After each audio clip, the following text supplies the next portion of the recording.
Most of you will be familiar with YouGov polls. I want to tell you about a recent one, not about the general election in 2 days' time, but about taboos.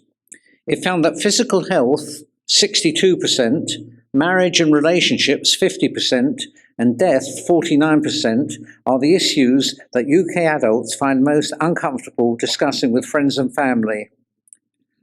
More than half of Britons in relationships don't know their partner's end-of-life wishes. Isn't it strange that we get hooked on watching serial murders like Midsummer Murders and Agatha Christie's Miss Marple on the telly, and crime thrillers are among Amazon's bestsellers, but we try to avoid talking about death? It wasn't always like this. In late Victorian times, when average life expectancy was around 48, death was more openly talked about. Nowadays, when life expectancy is so much higher, we prefer to talk about topics that prolong life: healthy eating, exercise, reducing stress, all the things that will help us live longer, and forget about the inevitability of death. But we all go through the same 7 stages of man: spills, drills, thrills, bills, ills, pills, and wills. Over the years at Edgware US, we have not shied away from taboo subjects. We have had sessions on dementia, domestic violence, and mental illness, to name just a few. Occasionally, people feel that some of the topics can be deadly serious and induce a big sleep. So if this series is not destined to come to a sticky end, to take a last bow and peg out, I intend to make the ultimate sacrifice and include livelier topics that will take it to a better place. Which brings me to tonight's subject: talking about death won't kill you, a humorous look at the world of the Burial Society.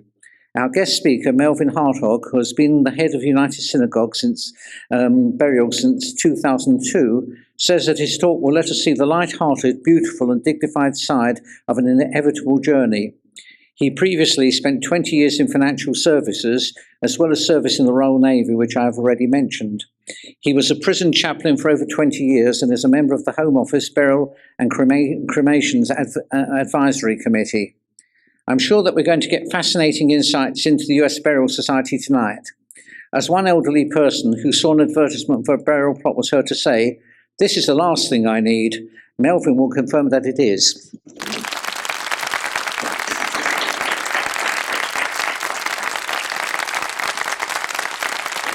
Let's kick this off then, because the title actually was very strange tonight, because it's really talking about death won't kill you, but working for the Burial Society might. So I've got to be very careful. Okay, just to recap a little bit what Spencer said, I'm 71. Actually, that's why I normally wait for a pause of disbelief, that people don't realise I'm 71. I'm married with 2 daughters, which one of them is here. Which is nice to see you, and my niece is here as well. One of my daughters has got 4 daughters. I'm surrounded by women. I learned something very quick in my youth. My first disappointment was that my brother passed his 11 plus, who's 18 months older than me, and got this beautiful briefcase. And I, of course, fouled mine and got nothing. So it really taught me very quickly that my brother was the clever one. At school, my headmaster, when I was 15, he said to me, "Melvyn, you've got a choice here. You either leave or we'll kick you out." So I left. And eventually I finished up, signing up for the Royal Navy, where I did 8.5 years, trained as a radar operator. On my discharge, I did the Knowledge of London, become a London taxi driver. And then I went into financial services for over 20 years, as you said. I come from a very irreligious family, okay, which I'm always willing to admit to. I don't hide it. My Sunday mornings was a really good fry-up. Diane and Troy hasn't got a clue what a fry-up is, but I know exactly what it is. But I think it helps me when you're dealing with families of all different spectrums, so you can see one side or the other side. I can sit right in the middle. My father died in 1986. And I went to shore for about a month or 6 weeks, and then got bored because I wasn't a shore goer, and then I stopped going. My mother died on Yom Kippur in 1994. That was the start, because I went to shore, I started going in the mornings, in the evenings, and there was a couple of people there that encouraged me, and slowly you do get brought in to sort of go into shore more often, and also I then started taking some of the services, and that's it. And then just about a year later, as I was finished, my father-in-law passed away, so I did another year. And you're really into it then on your second year. In October 2001, I was encouraged to apply for the position of head of burial. I knew nothing about burial. My whole life has been dealing with people. And at the end of the day, I think the Burial Society, that's all they wanted. Somebody who understood people. Because they were just finishing off a fraud trial for £1.5 million. So, and we all knew what the Burial Society was like then. Can I have the funeral at 2 o'clock? No, I can't do that. Yes, I can fit that in. You know, it's how much drops here you're going to give the person. It's the same with stone settings. It was the same as when you went for a funeral, the car door, the limousine, the superintendent is there holding onto the door. I hope everything is all right, hand out, and that's it. You went to do a funeral saying, I need money for this, and I need money for that one, and here and there, and that's what it was, okay?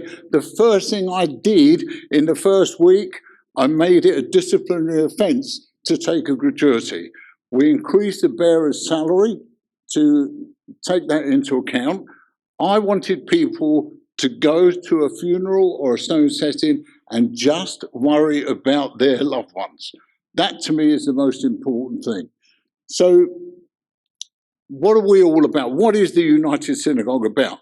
I talk about 13 cemeteries, although we've only got 11 in London, but we've also picked up Sheffield and Birmingham.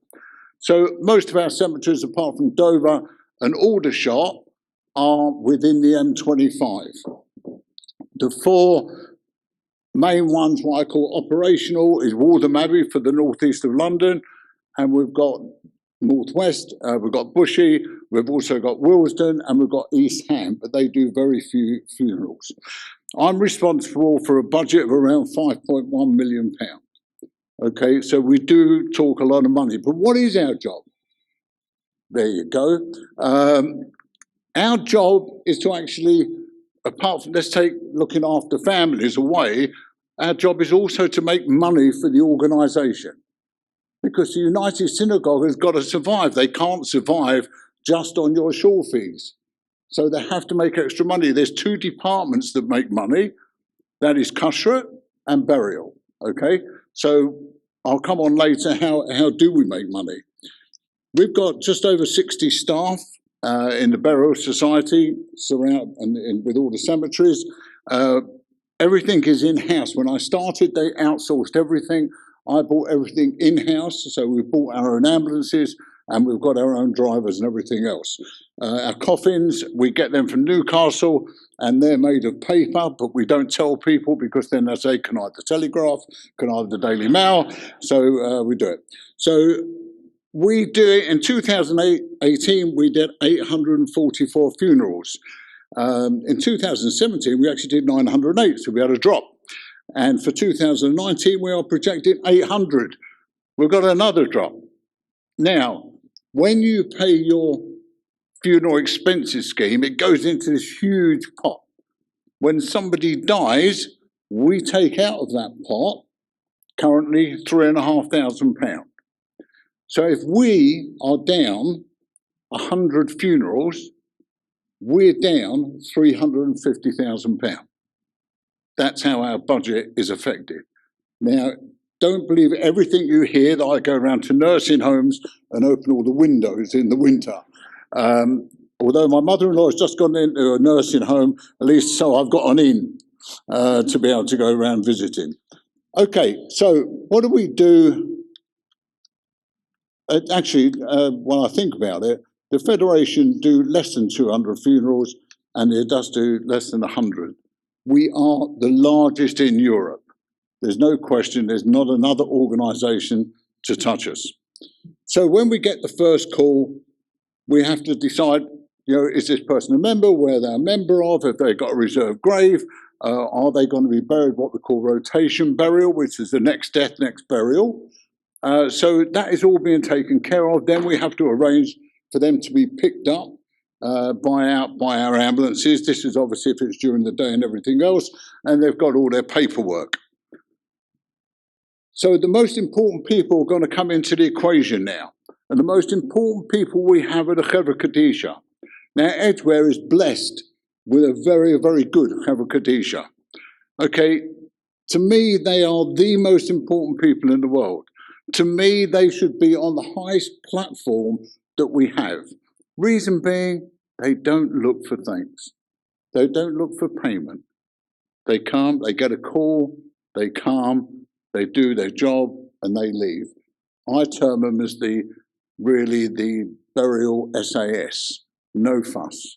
They just come, they do it, and then go. And they really are sort of outstanding people. And what really hit me when I first started, I went into the mortuary at Waldham Abbey, and there is a prayer that they recite at the end, asking the deceased for forgiveness if they've done anything to offend them. And that makes you feel very humble, the sort of job that these people do. It used to be more of a secret society, but I think it's actually come out now more in the open. If you want to know about Tahara, you can go on the internet and just put Tahara and it'll tell you how to do it. But it always used to be hidden. So now it's come out in the open a lot more. Whilst everything is going on, a grave has to be dug, so let's say it's on rotation. Where it's on rotation, we can actually get a digger in there, which we can dig a grave in half hour. So everything would then be ready. We've also got, when you arrive at Bushy Old, I'm not talking about Bushy New now, Bushy Old, you've got a notice board that tells you what's going on where. And somebody actually complained to me right at the beginning, it looks like a departure board at an airport. I said, well, it is a departure board, you know, let's be fair about it.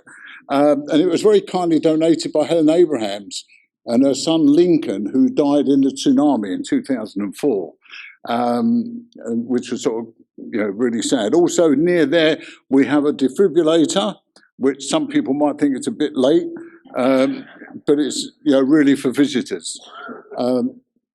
One of the other things we had, that sometimes people, well, not sometimes, people die at inconvenient times. You know, it's the old saying, isn't it? You know, you died at the wrong time. But we had a situation when I first started that a woman phoned up that her husband on the Sunday, the office is shut, and she phoned me on the Monday and said, I was stepping over my husband, I didn't know what to do, I had nobody to speak to. And put yourself in that position, that's quite a horrendous situation for a woman on her own, having to deal with her husband. So I had a meeting with the then chair of the Chevra, and we decided to start this nightline. And this nightline takes something around, you know, 500 or 700 calls a year. And there can be all sorts of times after the office is shut. So they could get a call at 6 o'clock, they get a call at 10 o'clock at night, they get a call at 2 o'clock in the morning, 4 o'clock in the morning. Because when somebody loses a loved one and they want to talk to somebody for advice only, they want to hear a human voice. And that to me is one of the most important things. The problem we've got, the only major problem, is the person has a very strong French accent. And it must be very strange for a man to phone up at 3 o'clock in the morning and the person says, hello, how can I help you? Because I guarantee he'll think he's got a wrong number. But she did have a couple of examples which she's very kindly given me. A man called informing us that his mother-in-law was very poorly and might die in the next few hours. Could he book the funeral for Sunday afternoon? It was explained to him, very nicely I'm sure, that we do not book funerals before the person is dead. He phoned back on Saturday evening telling us she is still hanging on, but all being well, could we still have the funeral on Sunday afternoon? It's also, I like these examples, I think they're really, sorry. You have a different sense of humour when you work with death every day. A gentleman phoned from a hospital after his father passed away, wanted to know where he could find a Tehillim so he can say some next to his deceased father. As he was in a hospital which had a Shabbos room, we were able to direct him, for which he was very grateful and thankful. He phoned a few minutes later to ask what other services we provide at 3 a.m, but he was reassured we only give advice. Here comes the French accent again, not sure what he had in mind. Before Shabbos or Yom Tov, we get a considerable amount of calls. People are very concerned and aware that no one will answer the phone, and they ask what they need to do if their dear one passes away over that time. We explain and give the number of a non-Jewish independent undertaker, and that's McLean's, who I tell you are absolutely brilliant and very, very respectful to our members. We explain that we do not make any arrangements while people are alive. He was very insistent and asked to book the 3 p.m. slot on Sunday afternoon. Again, he was told no arrangements while people are alive. He promised to call back after Shabbos, which he did, and to his great surprise, he told us that his mother-in-law was still with us, but nevertheless, he wants us to keep the 3 p.m. slot on Sunday for his mother-in-law's funeral. He then realised that nothing can be done yet, so he had one last question. All being well, what is the latest time the mother-in-law needs to die in order to get the 3 p.m. slot? We did say she might get a full recovery. Well, the mother-in-law did oblige and live for a few more weeks. But she's very happy about that. I'm sure, this is a serious one. I'm sure you'll all remember the tsunami, as I just touched on the 26th of December, 2004. It was during the winter holidays, and many people were caught up in it and called us to ask for help how to find their dear ones. And all but one of these, which one of these unfortunately happened to be Lincoln Abrahams, were found alive, and we helped the family of the young man who perished in this tragedy to be repatriated and buried in our cemetery. Then you get someone who has booked a holiday and is very perturbed that a parent might die and will spoil their holiday, and inquires how long are we prepared to wait for the funeral to take place. They are only away for 2 weeks. We would suggest cancelling a holiday, but it is not the preferred option. They are not too happy when we say we bury as fast as we can, preferably within 2 days. We are dealing with all sorts of people and many varied emotions. So you can see she really has to deal with some very, very strange calls. So talking about dying at the wrong time, we are not a 24-hour service. Okay, we're a 9 till 5, sometimes 9 till 6. We will get people working overtime if it means going and picking up a loved one later on in the afternoon. If a person dies in a private hospital or a nursing home, those places want the person gone. Why they want them gone at 11 o'clock at night, I do not know. They're not going to sell the room till tomorrow morning, but they want them gone.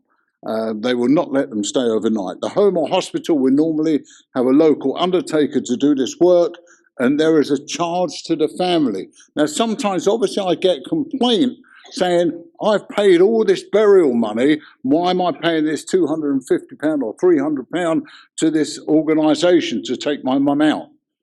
The simple reason is because we don't pay it. You know, your £76 a year that you're paying for burial gives you burial. It gives you a plot. It gives you that we will pick you up if we're working. And it will give you a tahara, and it will give you a minister, and it will give you a coffin and shrouds. It won't give you a collection at 2 o'clock in the morning. So somebody else does that, and that's why there is a charge. Jewish Care, we've actually got them to buy a cold bed, so they can keep, unfortunately if somebody's passed away, they can keep until the next morning. Okay, one of the things I really have a problem with is stone settings and names on stones, because I've got to stay in line with this. Somebody had a stone setting, and you can see it, well, you can't see here, but all these lovely names on the stone. It was really nice, and it looked nice. But when she went back the following week, somebody had put all black tape over the names. Families do such weird and wonderful things. Families have arguments, broiguses. And the trouble is, this is when we get stuck in the middle, because one brother is saying, I want the funeral at 2 o'clock. The other brother's saying, no, I can't make that day, I want the next day. And they think we're going to stand by and sort it out. What we do is we put the phone down and say, your problem, not ours, sort it out. So we don't get involved in family squabbles. And I will say, this is the one time, if you're not talking to somebody, to pick up the phone and start talking. Okay? Because once somebody is actually dead and buried and gone and is finished, you won't pick that phone up. And there's nothing sadder, as far as I'm concerned, when I see people not talking, when I see brothers not talking and arguing. I cannot believe it. That mother who we just buried, is she really thinking, these are my two kids that I brought into this world? So if you've got somebody you're not talking to, don't wait for them to phone you. You phone them. You know, it's the age-old thing. Well, she hasn't phoned me for 2 months. Well, pick up the phone and phone her. You know, just be fair. You know, I just get so annoyed. It's also, we have a lot of problems with what can I have on a stone? And we've got a Rabbi Birnbaum, who actually has to stamp the stone or stamp the permit to say it's okay what you've written. Some people want to do weird and wonderful things on the stone. We don't talk to the deceased. But also he's very flexible, which I think is one of the most important things. And you know, a lot of people who say, oh, these rabbis, they don't understand. And he looks at things that way, exactly the same as how Beth Din do. When you talk to Diane Gelly, Diane Simons, Diane Binstock, they look at it life that way. Although we know there are some rabbis who look at life that way, and you can't. Most of our members aren't Shomer Shabbos, let's be fair, they're not all shul goers, and they need somebody to look at life sideways. But we did have a case where a guy, actually, it was this shul, which I can mention anyway. A guy said, you know, to his wife, I don't feel well. And she said, there's nothing wrong with you. Then they went to the doctor, and he said to the doctor, I don't feel well. And the doctor said, there's nothing wrong with you. So, of course, it's all this thing. And when they're sitting around having dinner, he says, if I die, I want on my stone, I told you I was ill, which is the Spike Milligan joke. Okay. He goes to Israel and he drops dead. He's 51 years of age. What does the widow want to do now? She wants on the stone, I told you I was ill, because that's his last request. Okay, what do? We had a meeting with one of the Dayanim, and he spent an hour explaining why you can't have this. She spent the next hour telling him how she's going to have it. And in the end, we came to a compromise. Where you stand with your feet, where you've got the ledge, where you sometimes put a stone, he allowed it to go there. I told you I was ill. But what it did, it made her feel very satisfied that she's done her duty. And sadly, she also had a son that took his own life, who was 21. And even more sadder, when she got the computer, it was on the computer, what type of rope do you use? And that's the things we have to sort of deal with families. There's nothing worse. And one of the other things that I find one of the most difficult things is dealing with suicides. And we did have a run of suicides of young people, 16, 14, 18, 20. And you're dealing with families. Years ago, they used to say they'd put a suicide to the side of the cemetery or outside the cemetery. But they don't anymore. We don't do that because the families have suffered enough.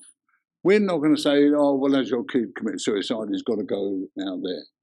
They've suffered enough. Let's make it as easy as possible. But also, we do get young people, 25, 30, 35. Look, let's put it like this. We're all sitting here, aren't we? And I'll guarantee you one thing. We're all going to die. One of the biggest problems we have is that we won't talk about it. How many people come from that slightly different generation where I say, you don't go to the grounds while your parents are alive, or you don't do this while your parents are alive, which we know is a whole old wives' tale. But one of the major issues we have is we do not talk about death. And that's why my title is Talking About Death Won't Kill You. Because how are these youngsters going to learn about the Jewish way of dying? I keep banging on to the schools.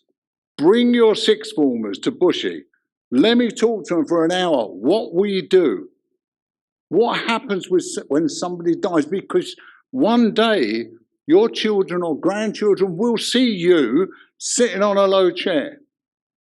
And they won't have a clue, really. Or sometimes they, you go upstairs because we've got the service now. Don't forget, when they're 13, they can be the most important person in the room because they can make up a minion. And I find it strange. We've got now Boreham Wood, we've got Shenley, we've got now Woodside Park coming on board. They're pre-bar and bat mitzvah classes. For the last few years have been coming to Bushy. And their parents come with. And what they're learning, because one of the kids actually who comes down regularly, he lost his 5-year-old sister. And what they do is at the end of the talk, he takes them down to the grave and they actually put a stone on the grave. He understands it. But you see, people try to put this fear factor of a burial ground, a cemetery. It's a frightening place. It's not a frightening place. It's one of the most comforting places you can go to. And it's also a good place to take your children or your grandchildren, if you feel they're old enough, because that's when you walk around and talk about your family. Oh, there's Auntie Flossie there, there's Uncle Joe, and you bring up conversation. And I promise you, on a nice summer's day, there's nothing nicer. Maybe I'm weird, I don't know. Strange. Even when I go on holiday, I always find a cemetery. But there's nothing nicer and more relaxing, I think, than walking a stroll around a cemetery. You notice things on the stone and it causes conversation. You should never, ever put the fear into children of death. But we also need to talk about it.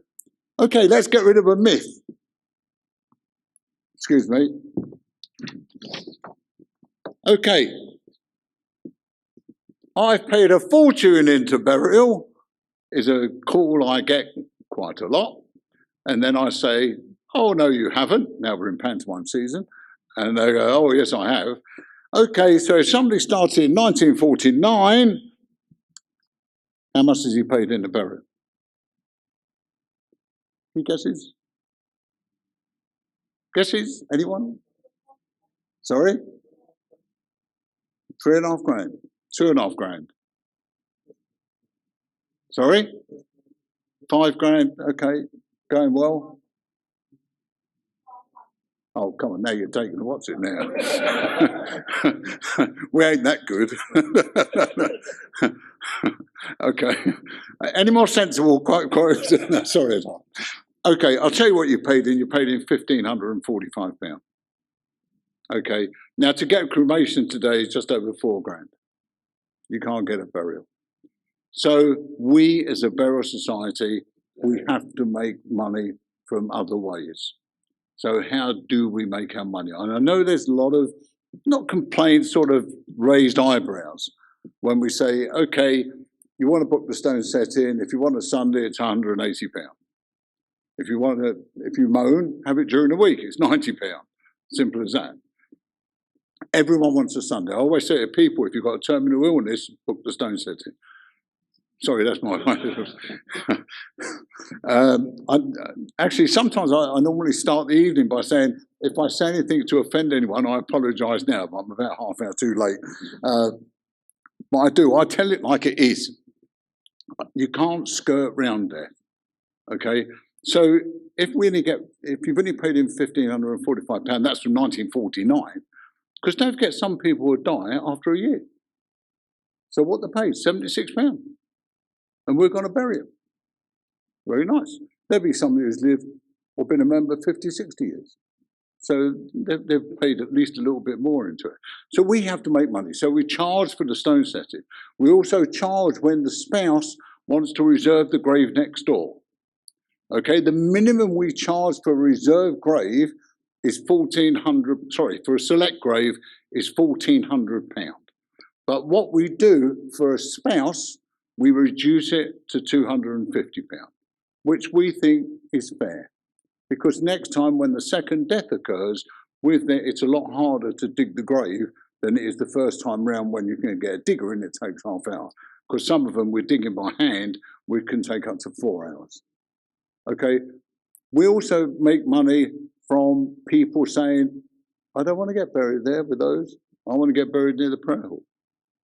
So they pay a premium. And some people will pay £20,000 for a space. I do not object.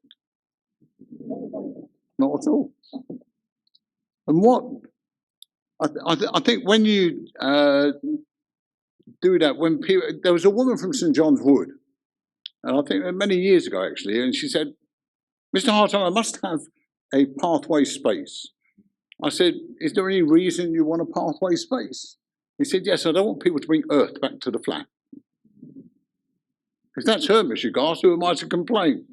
So we do make a lot of money from people reserving grave spaces. You can see if you go to Bushy New, there's some people right at the front, and they paid right at the front prices, which helps the burial society, which helps the organisation.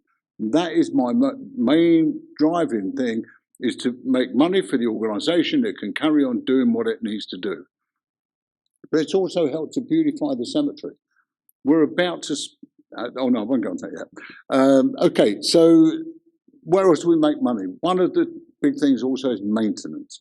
Nothing worse. Okay, you walk past the stone, it says, he is so dearly missed. We loved him so much. But you're struggling to read it through the dirt because they don't keep the stone on maintenance. They don't keep it clean. They'll clean their car more times than they'll clean their parents' stone. I understand that more likely grandparents, that's the maximum people go. But how much nicer you go to the cemetery and there's a nice white stone or a clean black stone, and it's cleaned twice a year. £120? Come on. I think most people, I know the people who can't afford it, but I would say the majority can afford it. And I really want, also, one thing you might want to take it on board now is if unfortunately you've got somebody where the first person's died and then you're about to lose the second person, from the estate, pay for a lump sum for maintenance for the next 50 years and the kids haven't got to worry. If you're in an inheritance bracket, inheritance tax, that's the time it comes off your inheritance tax bill and you pay the 4,000 or 5,000 and you know that stone is going to be clean for the next 50 years and you haven't got to worry. And I always encourage people to do that. See, she's thinking about it already, aren't you? I think it's very sensible. Yeah, and because there's nothing worse, I think, than a dirty stone. I really don't like it. We don't have a problem. Provincial cemeteries have a problem of non-Jewish names on a stone. Okay, we're not supposed to put a non-Jewish name on a stone. We don't know who's Jewish and who's not Jewish. We haven't got a clue. But in the provinces, they know who's married out, and they won't put the name on the stone. And I get lots of phone calls, and they say, what do we do? Yes, we would like to say we don't have non-Jewish names on the stone, but I'm afraid we do because we can't control it. You can't say to somebody, are they all Jewish? Are you sure? I'll cut your wrist on that. So we try not to do that.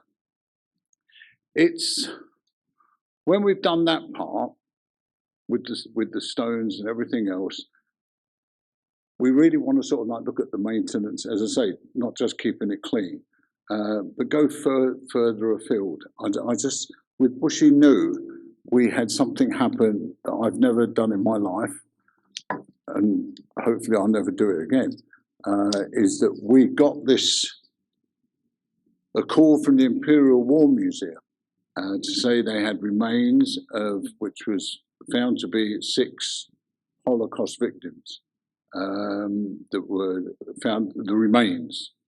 They were checked and it showed to be 5 adults and 1 child. And last January, we held a service with the Chief Rabbi, and there was about 1,200 people there. I don't know, anyone here go to that? Yeah. It was one of the most inspiring days I've ever been present at. And I won't go into why they had it for so many years. The Imperial War Museum, the nice thing is we got them and we were able to deal with it. And when I was pushing the coffin towards the grave and I had the survivors surrounding me, of which unfortunately one died the following week, but a lot of them said, this brings closure. This could be my mum, or this could be my dad. And when we got to the graveside, and we put it on the struts, and then we lowered the coffin, we gave them earth to put into the graveside. We couldn't let them use a shovel, so we just gave them packets of earth. So somebody was standing next to me and said, here, Grandma, Grandpa, that's for you. And you see, when you hear things like that, it brings you back to reality. These people never had a burial. They could be anyone. But we were able to show people, and I promise you to a lot of survivors, it brought closure. And it meant so much to them. Some of the sad things we do when we're dealing with youngsters. And the interesting thing when you talk about youngsters, and when I say youngsters, because I'm 71, I suppose youngsters are in their 40s now. And we get a call, non-member. Can we bury him? Okay, what do? We charge. We charge £16,000 for a non-member. Do I feel guilty? Absolutely not. Why don't I feel guilty? Because people like you. Because you pay your membership fees. And you pay your burial fees. And you've helped the United Synagogue survive and carry on. These people have done nothing. Why am I going to let them in cheap? Somebody who's been a member 40 years is more likely to pay more than 20 grand into membership fees. Why am I going to discount the 16? Obviously, there'll be cases where you do discount because of the family circumstances. But if they've got 3 kids, why am I going to give a discount? Let them find it. If not, go somewhere else where it's cheaper. We're not a convenience shop. But also what I don't understand, you've all got, I won't say all, sorry, those of you who've got children, you've got grandchildren who are sort of 18, 19, 20, who have just bought their car, make sure it's insured. Oh, we're going travelling. Make sure you've got insurance, just in case.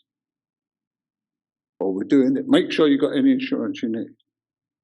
But nobody talks about death. Get some insurance in case, God forbid, something happens.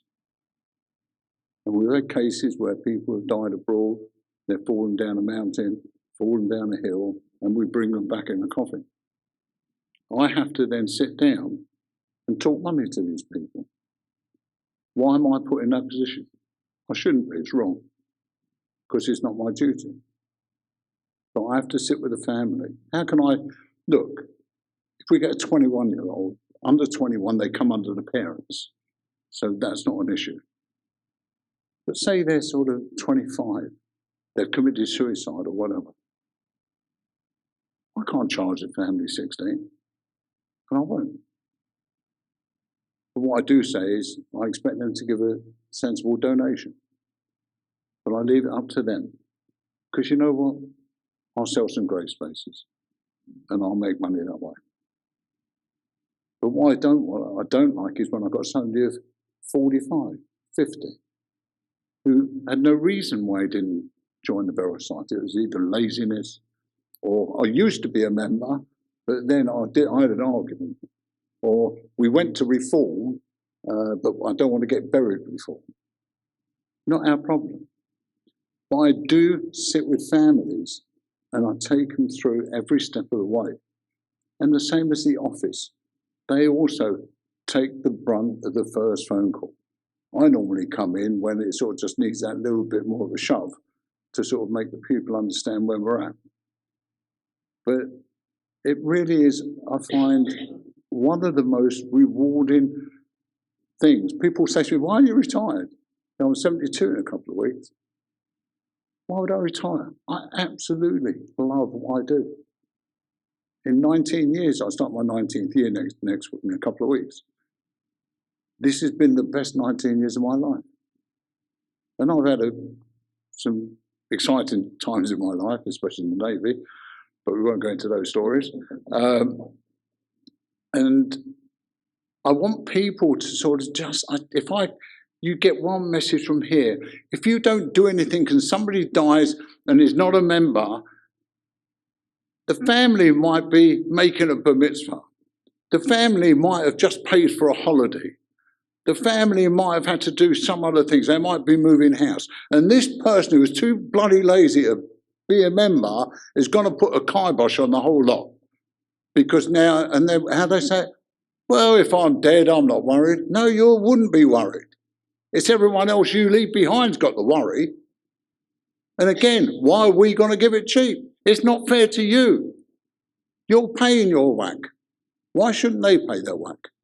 So if you know anyone that doesn't belong anywhere, do me a favour, get them to do something.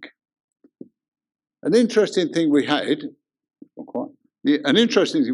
was exhumations. Now, a lot of people might not get turned on by exhumations. I don't really get turned on because it's quite cold. We do it at 6 o'clock in the morning. We've had a couple of interesting ones. There was a guy, we had a call from a guy who said, my cousin is buried in a non-Jewish cemetery. And this was in 1930. What happened was this guy came from good Jewish stock and he married out. They had a child and the husband died within weeks of that child being born. So the widow, who was not Jewish, had him buried in Abney Park Cemetery. Where's Abney Park Cemetery? Sorry? See, some people admit to coming from that side of London. They know where it is. I notice a lot of you sort of stayed stumm there. So the cousin got in touch with us and said, look, this guy shouldn't be here. He came from good Jewish stock. He shouldn't be laying in a non-Jewish cemetery. So we spoke to the son who lived in the Channel Islands, which had nothing to do with the costings of the whole thing. But he lived in the Channel Islands, and he agreed that his father should be moved to a Jewish cemetery. So we got permission from the Home Office, and we went to Abney Park Cemetery about 6 o'clock in the morning. Mark Williams, our cemetery's manager, and a couple of grave diggers, and we managed to get some machinery in there, although it was a pathway we could get to the grave. And it was right by the wall, right by some flats that obviously weren't there in 1930. And we put the thing up, the lights and everything, and then a window opened from the flats. What are you doing? So I shouted back, we're from the Home Office, and she closed the window, and that was it. So the son has said, can I come along to the exhumation? It's not a request we normally grant, but this was slightly different because it's a non-Jewish cemetery, the son wasn't Jewish, and he never knew his dad. So we started digging, and we've got our coffin there, and we've got the sheet there, and we get down to the coffin, and we get down to the remains. And we're bringing up the bones, and we're building the bones in the coffin. We obviously have our cassette there, which plays the music, you know, the knee bone's connected to the thigh bone, so we knew where we were. No, we didn't really, okay? I have to be careful when I make these flippant remarks that people actually believe me. So we were building up the remains, and then we brought the skull up. And the son turned around to me and said, can I hold the skull? So I gulped, and we gave him the skull, and he said, this is the closest I've been to my dad. We then took him to Waltham Abbey. This was on the Friday, and on the Sunday, we carried out a full Jewish funeral. We had the remains in the coffin, then we put a set of shrouds, a set of tafrichim into the coffin, and we gave them full Jewish burial. Half the family were from guys, and the other half were not Jewish. And the son wrote to me and said, dear Melvyn, one can never be certain of how one will react to emotional events, and yes, I did have some apprehensions. But thanks to the kindness, care and sympathetic approach of you and your colleagues, the events of last Friday and Sunday were the most momentous and memorable in my life. Thank you for allowing me to be present and so bringing me close to a Father I never knew, and for helping him and me achieve a special peace. Now, you can't get better than that, really. There was also a guy called Leon Greenman. Well, actually, I meant to read this out. Sorry, I remember saying this when I talked about my attack last week. This was a few years ago in Haifa. The murder this week of the head of Haifa's Burial Society left the northern community grieving. Okay, so I shouldn't really complain about my whack on the head. There was a guy called Leon Greenman who worked at the Jewish Museum. He was the only British survivor from Auschwitz. He married a Dutch girl, and he was living in Holland when the Germans took over Holland, and he was sent to the concentration camp. His wife was murdered, and his son was murdered. He survived the camps, and he always said when he came out, that he would always tell the story of what happened. I got a call to say he'd died. Would we bury him? He actually belonged to the Liberal. But funny enough, where I said, okay, look, the guy's done wonders all his life to sort of teach people, and I think that was very important. But where we selected to bury him, which was actually quite good near the prayer hall at East Ham, just where the war graves are, was his brother, which I thought was also rather strange. And the social worker for Leon Greenman, he lived on his own all his life. And she said to me, I know he's got something that he wanted to be buried with. So we went to his house, searching high and low, and we found this package. And it actually said, very, very careful, a victim's ashes from Buchenwald Nazi camp, 1945.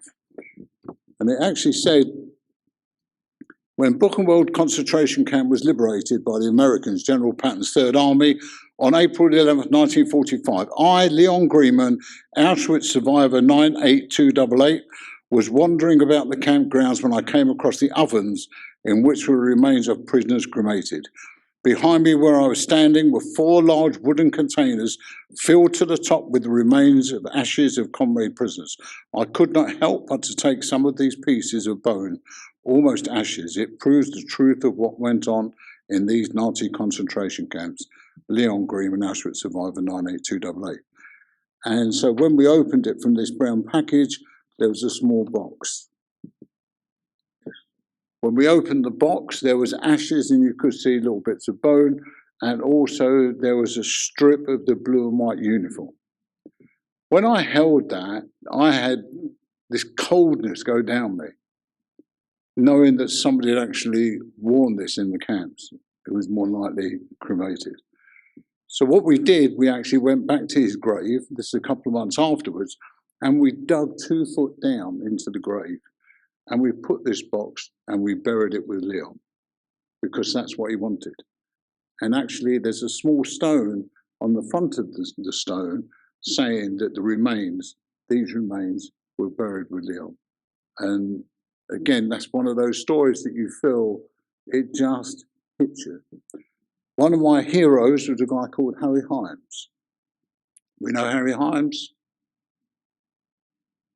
So, he built Centrepoint or designed it, or he built it, which is a lot more money.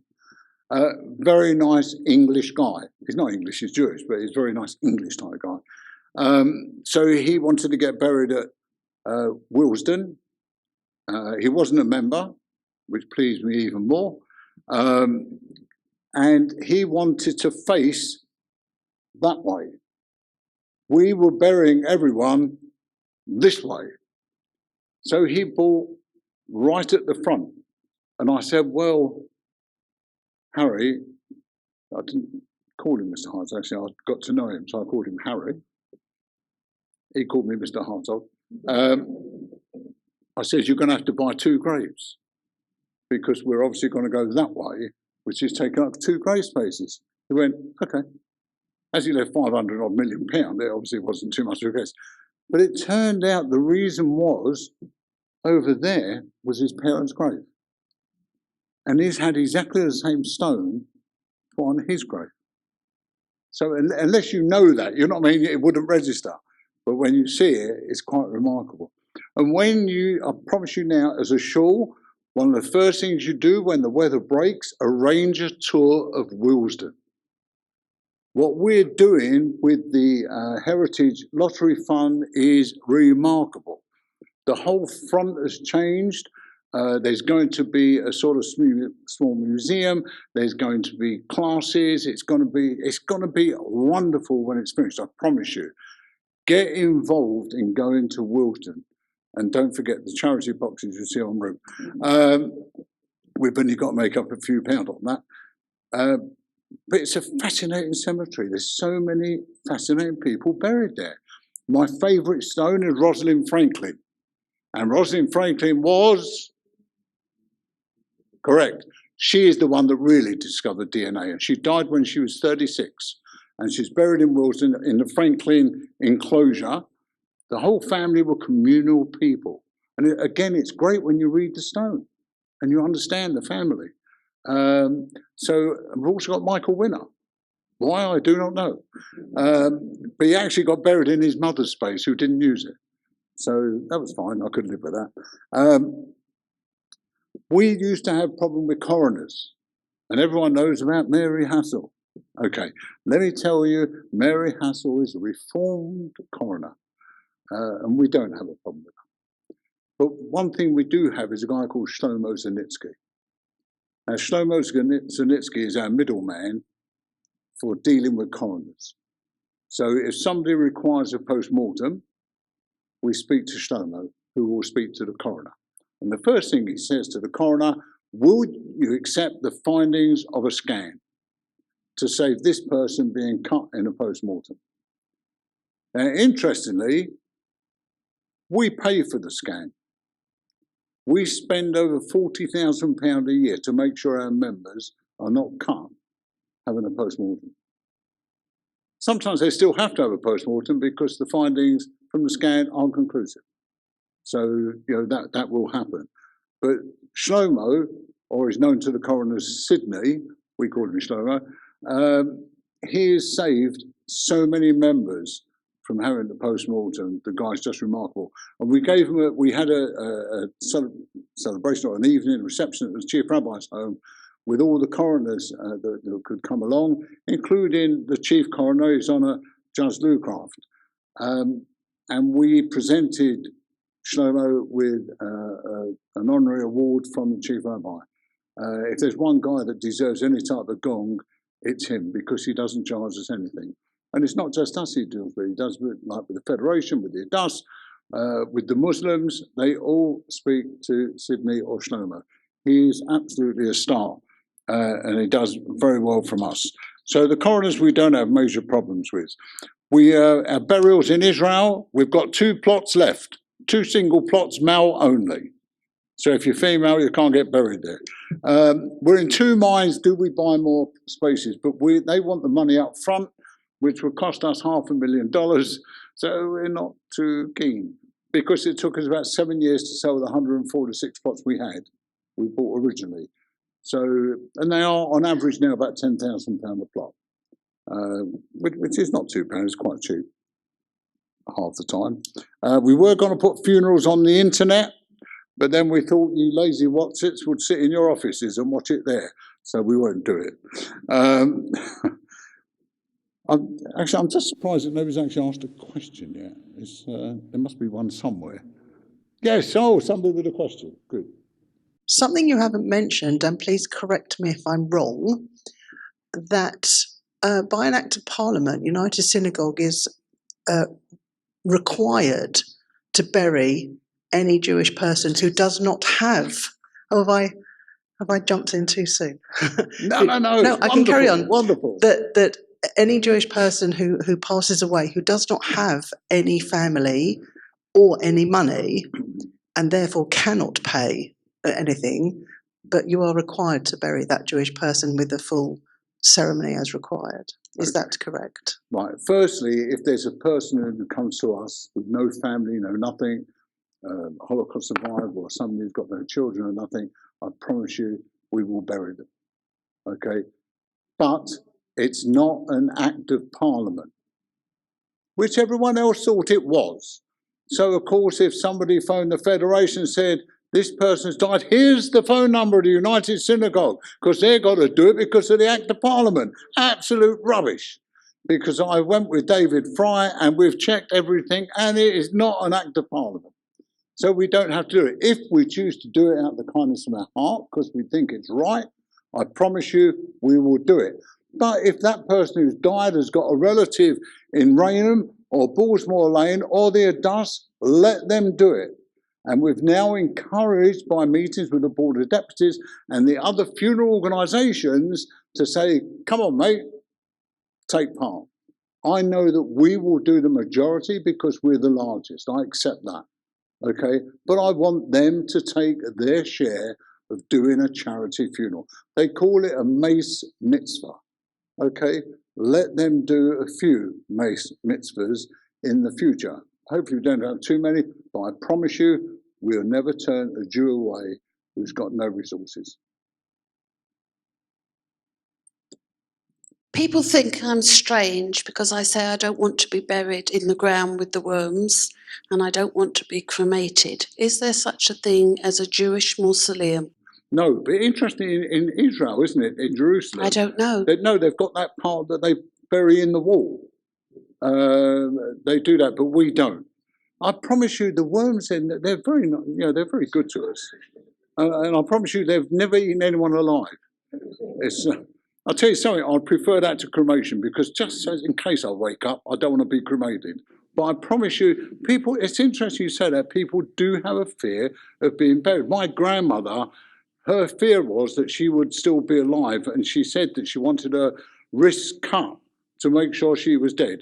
I said, Grandma, don't worry, we'll make sure you're dead. Yes. Mr. Hartog, first of all, thank you for a very interesting, informative, and also humorous talk on a subject which is not difficult to either talk about or for us to listen to.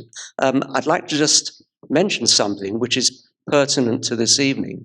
Many people may not even be aware of it, that the government have brought in a new law from this coming April, where if you wish not to donate your organs, you have to fill in a form, which I've already done online. It's very simple, in order to opt out of organ donation.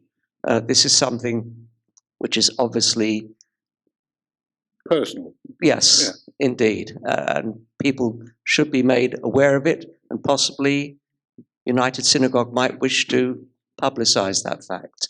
I think we'll obviously wait for the Beth Din to come out with that one. I think it's got to be their rule. It's certainly way above my grade to come out with that answer. But interestingly, somebody else, it won't make any difference to burial if people do donate their organs. They will still get buried. We've had people that donate their brain. I was very fortunate. It didn't come into my domain. But we make no difference there, and we're still burying. If a person actually decides to donate their organs, they would still have a Jewish burial. I have a friend actually 18 years ago had a heart transplant. Now, nobody would say to him, do you want to donate anything? Well, of course he would, because of what he was given. He was given life. And I think sometimes we think of things like that, that if we can help people in our death, is that such a bad thing? But it's all an individual choice, it really is. Nobody should be put down or get any grief if they say, no, I don't want to do it. On the way to Bushy Cemetery off the A41, between the A41 and Little Bushy Lane, is it? Sandy Lane, that's right. When are they going to sort out the trees which will allow the Kohanim to drive up that lane? It's been like that for a couple of years now. Actually, I thought we did. Not as I'm aware of. We did. I'll tell you, seriously, I think we did. But in all honesty, as a Kohen, to save any sort of worry, just go round by Costco. Exactly. Yeah, there you go, it's easy. But yeah, I thought the trees were cut back, but I will double check on that. Also, you've got to be aware now, when you go to Bushy New, there's actually maps where you can walk for Kohanim, and Bushy Old, we've got maps, and we've got lines. We're going to take one of them away because they didn't need to be there. But there's going to be tram lines, there's going to be tram lines, so walk between the lines and you'll be perfectly safe. You won't be struck down by anyone. Maybe a falling pole, but nothing else. Two things. Interesting, my grandparents in Switzerland are buried in a cemetery where men and women are buried on different sides. Is there anything like that in the UK? No. Interestingly, in our plot in Eretz Chaim, they will only bury a woman next to a woman, a man next to a man. With our arguments in our families, I think we'd have a lot of problems there. But it's not a minhag we can change, really. And let's be fair, do we need to change it? If we were the Adas, it's something they would more likely get involved with. But I don't think it's anything we would do. And the second thing is, can you comment on Seamus? I mean, we're often told, because we've got tons of books here to get rid of, that we can't because Bushy won't take them. Not strictly true, but this Irish bloke comes up all the time. Sorry for any Irish people, sorry, just one of my in-jokes. Nowadays, we get more Seamus than we ever did years ago. Years ago, when we did a burial, we would bury a bag of Seamus because that guy was Shomer Shabbos, went to shul every week, and we would bury the books with him. Nowadays, we have so many books. It is unbelievable when we changed from the red siddur to the green siddur, and then the Yiska booklets and this and that, and photocopies that don't need to be buried. So we actually now bury with every funeral we do. We actually dig deeper, and then we put the Seamus in, then we put the earth in on top, so you don't even know you've got it. But in some time in future, you'll have something to read. It reminds me, I was just thinking, how can you read if it's below you?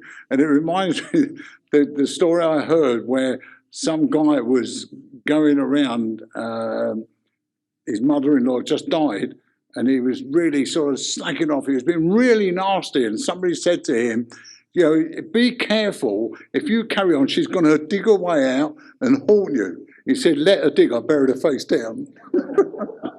Sorry. But with the Seamus, if you've got a call, give me a shout and we'll get it done. Because what we do sometimes, if we've got a load, we'll dig a pit and we'll put it all in there. But we do our shuls to check the Seamus, that it is Seamus. And can I ask you on the developments with the transferability of burial rights? I was once on that committee. What have we reached so far? Yes, another good question.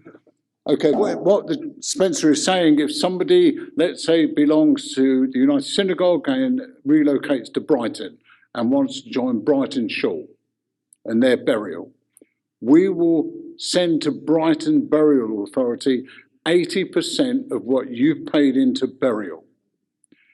Now, if you live in Manchester or live anywhere else or belong to the Federation or belong to the Adas, they will not reciprocate. They will not refund any money at all. Now, there's a lot of people up north who have lived there, but all the kids have come south and they want to come down. And these, if it's a provincial one like Swansea, they've got no money. Okay, so we accept that. So what I do, when I look at how much the buying is, I will do the best I can on a reduction to help them be able to join a burial society. And it's much easier to get them to be members of the burial society rather than getting a call saying this person has died and he doesn't belong anywhere. So it'll cost us a lot more. So we try and encourage membership in that way. I'll take the opportunity. I'll take the opportunity, and you will obviously help us, that we can do with some more volunteers for the Chevra Kadisha network. Okay. Interestingly, because we've got two problems here, because you've got one northwest and one northeast. Northwest, you've got a lot more Shomer Shabbos people. Okay. Now, what we do insist is that people, if they're going to go on the Chevra Kadisha, they should be Shomer Shabbos. Now, for the women, that is a little bit easier because the women are a group. So they're not dealing in a shul. But here, like Edgware, for example, they've got their own U&E deal with your members. And another, like Stanmore, will only deal with Stanmore members. Whereas the ladies will deal with anyone. They haven't got a clue who they're doing the tahara for. I know there's some shores that are struggling to get people at Shomer Shabbos and people who would like to help, but they've been told they don't qualify.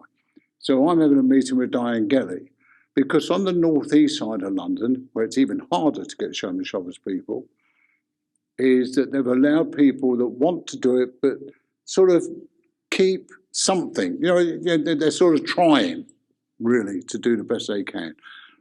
So whether Diane Gelly would relent a little bit over here, I do not know. But other than that, we could hit a problem with some of the men in some of the shores. They will struggle to get a chevra together. So we are looking at it. I understand it. But yes, if you are Shomer Shabbos, it's not everyone's cup of tea to be able to do a tahara. But I'll tell you something, if you do a tahara, you will walk out of that mortuary feeling so good that you've done something so special. You were talking about joining the Burial Society, or being a member of the Burial Society, and then you're talking about, obviously, you've only got a couple of US shuls outside of London. Can you, I've been told you can't, pay into the Burial Society without a US shul membership? No. Why? Because most people would leave the United Synagogue because they wouldn't want to be members. But if you've got somebody in the provinces, you haven't got that facility. If most of you are down here and you have somebody who's out in the provinces, you have a problem. Hang on, you're losing me a little bit here. So I don't know how you explain it. Are you talking about if somebody goes to Brighton? When you're saying join locally, you mean up north where he is? Yeah, but that would be his burial, would be up there, not down here. Then he's got to belong to a member shul here. He's got to belong to a United Synagogue shul. Got to. So when you said it's £1,500 over many years, it's not, it's thousands, because you've got to do one to the other. It's a connection. You can't just belong, you're just not paying into the Burial Society. You must, look, for anyone to be a member of the Burial Society, you must belong to a United Synagogue shul. If somebody goes to Brighton and wants to be buried in Brighton, fine, we'll transfer money. If somebody who lives up in Scotland, whose parents are down here, and God forbid a million times something happens up there, and you say as parents, I want him to be buried down here because we live down here, he would be classed as a non-member. That's the only way you can do it. Or you negotiate with your shul for a decent deal, and you pay the shul bill and you pay the burial bill. So God forbid anything happen, you... And can I just say, I think it's true that the United Synagogue is always willing to negotiate with provincial shuls on reciprocal arrangements. Some accept it and some don't. So that, for example, Bournemouth, I know, has an arrangement with the United Synagogue, but some of the other others... Bournemouth have, Brighton have, Southend have, the West Country don't have, a couple in Manchester do, a couple in Manchester don't. But the option is open to them, and some of them haven't taken it. Look, we're a membership organisation. Yeah. So sensibly, if we're a membership organisation, we will do everything we can to help somebody become a member, because otherwise we'd be shooting ourselves in the foot. Members years ago, when you all joined as youngsters, a couple of years ago, it was, well, you joined because of burial. It's not like that anymore. So rabbis have got their work cut out, and shuls have got their work cut out to hold on to members and to encourage new members. They've got to look at everything. As I say to rabbis when we do any training, what you do when somebody loses a loved one is you're either making a member or you're losing a member by what you do. And rabbis have really got to step up to the plate now, and really, it's no good just turning up for the Lavoie and doing one night shiver and never seeing them again. It doesn't work like that. You must encourage them, because a lot of these people have got children. And that's why I say when you're at the cemetery, we get the rabbis to do the right type of service as well, which will encourage people to sort of have something more going with them. I understand that Cohens get buried next to the pathway, but what is the advantage of pre-booking a plot? Choice. A Cohen, yes, will get buried next to a pathway, but if you're saying, I want to select a plot now, well, we're going to charge you. You're selecting a plot. If you don't want to do that, don't, and we'll bury you in a Cohen spot. So you might be saying, well, actually, I like this section here, so I'll buy these plots now. I'd sooner spend 10 grand and get these 2 plots rather than taking the risk in 30 or 40 years' time and I might be in Plotsville. So you can do that.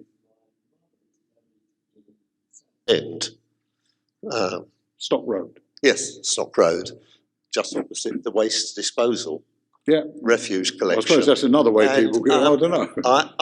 Yes, and I had a email with a photo of my mother's stone, which was blown over. And they said it's my responsibility to resurrect it, which I did. And then they said, well, it also knocked down the stone behind. And I said, well, that's an act of God. Actually, that's a good one. It's because the stone actually belongs to the family. It's nothing to do with us. Okay, if one of our trucks or somebody knocks it down, we'll do it. But one thing we are looking at, and I promise you we're looking at it seriously, is to start off some sort of insurance. So therefore we'll cover your stone no matter what, and we'll charge X amount on top of what we... Regretfully, the last few years has seen a significant rise in anti-Semitism. I'm not aware, I know Manchester has had stones defaced, but there are other countries where there's significant defacing. Some only, I think last week was in France. I can't remember. So what security can you install to try to prevent these terrible things happening? Okay, we had a run, it must be 10, 15 years ago now, at West Ham, where over 500 stones were overturned. We also had a load of swastikas at Aldershot Cemetery, which is a military cemetery, and we had swastikas on the war graves. How much can you do? Okay, in East Ham, Willesden, Bushy and Waltham Abbey, we have CCTV.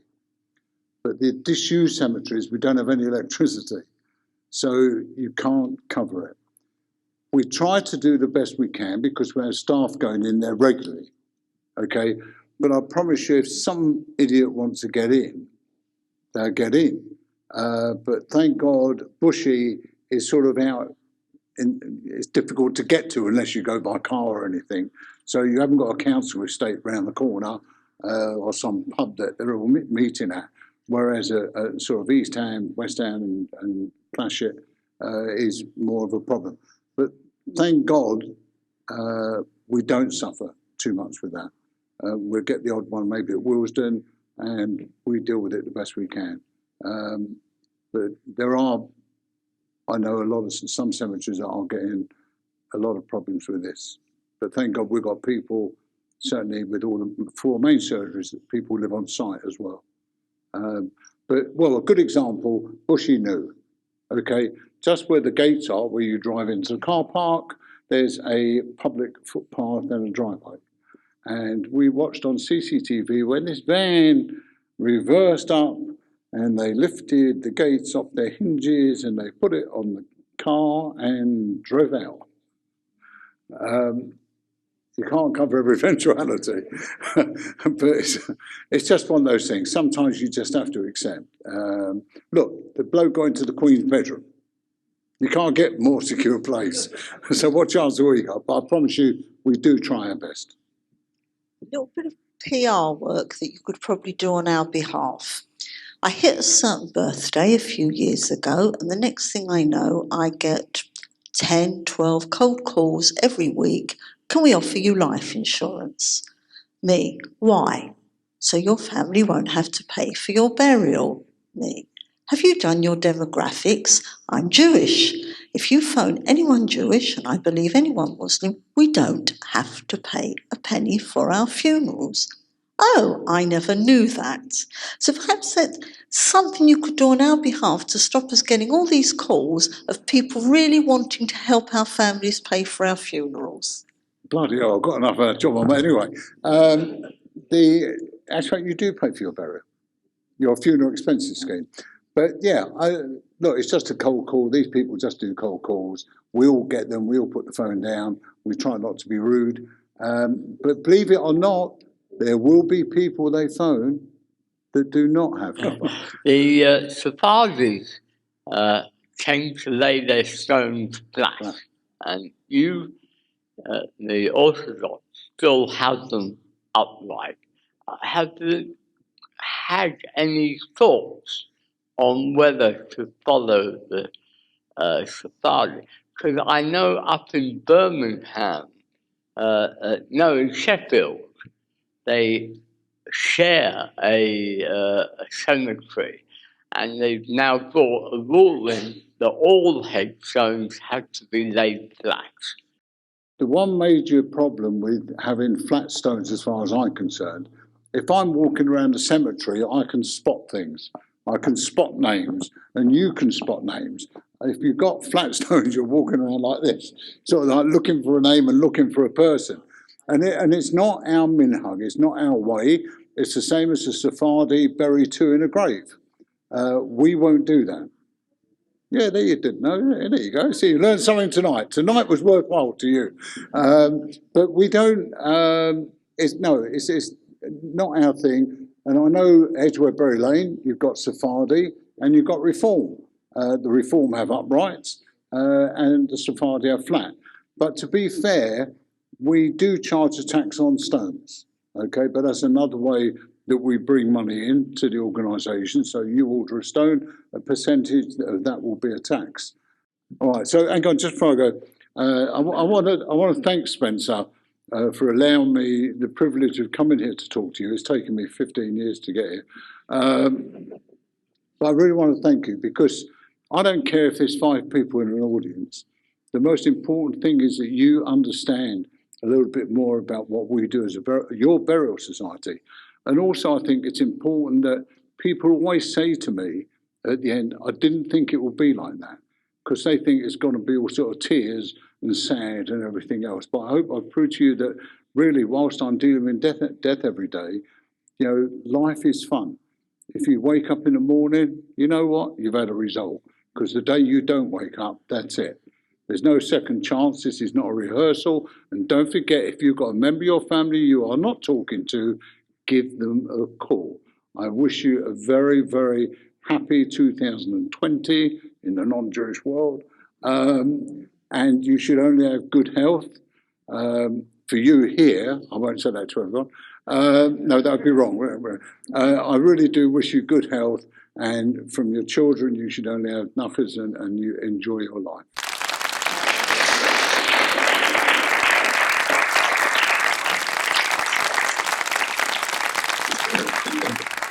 Now, I don't think we ought to wait till 4 o'clock in the morning to hear a French voice, so I'm going to call on Nicole Duke to give the vote of thanks now. Token of our appreciation, usually we give some whiskey, but we can't force you to drink whiskey if you like Bartonura. Okay, it's pop, but I hope this will help you to get better. And really, we appreciate that you came here today. You had an ordeal, you had a rough week, and you still maintain your talk. And I think it was very interesting. Everybody took something out of it. Thank you very much, and thank you for being a wonderful boss. Thank you.